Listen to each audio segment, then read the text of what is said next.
पन्हाळा तालुक्यातील बोरिवडेमध्ये राहणाऱ्या साहिल अशोक शिंदे याचा ऑक्टोबर महिन्यात उजवा हात मळणी मशीनमध्ये अडकून पंजा तुटल्यानं त्याला अपंगत्व आलंय. त्याच्या हातावर उपचार करण्यासाठी लाखो रुपयांचा खर्च करण्यात आलाय. साहिलच्या घरची परिस्थिती अत्यंत बेताची असल्यानं त्याला मदत करावी असं आवाहन त्याच्या कुटुंबियांनी केलं होतं. या आवाहनाला प्रतिसाद देत परिसरातील लोकांनी आर्थिक मदत संकलित करायला सुरुवात केली. 100 रुपयांपासून 1000 रुपयांपर्यंत मदत करत लोकांनी 1,00,000 रुपयांचा मदतनिधी उभा केला. साहिल आणि त्याच्या कुटुंबियांनी अडचणीच्या काळात मदतीचा हात दिलेल्या लोकांना धन्यवाद दिलेत. त्याचा काही दिवसांपूर्वी अपघातामध्ये उजवा हाताचं बोट आणि पंजा हे झालेलं होतं.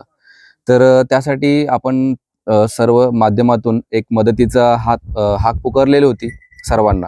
तर तुमच्या सर्वांच्या सहकार्याने जवळपास 1,00,000 रुपयांची मदत सर्वांच्याकडून मिळालेली आहे आणि आज आम्ही त्यांची ती 1,00,000 रुपयांची मदत आहे ती सर्वांच्या समोर आपण त्यांना सुपूर्द करतोय, जी की आपण पोस्टामध्ये त्यांच्या नावावरती दामदुपटीने टाकत आहे. तरी आज आपण ती त्यांना दिलेली आहे सर्वांच्या समोर.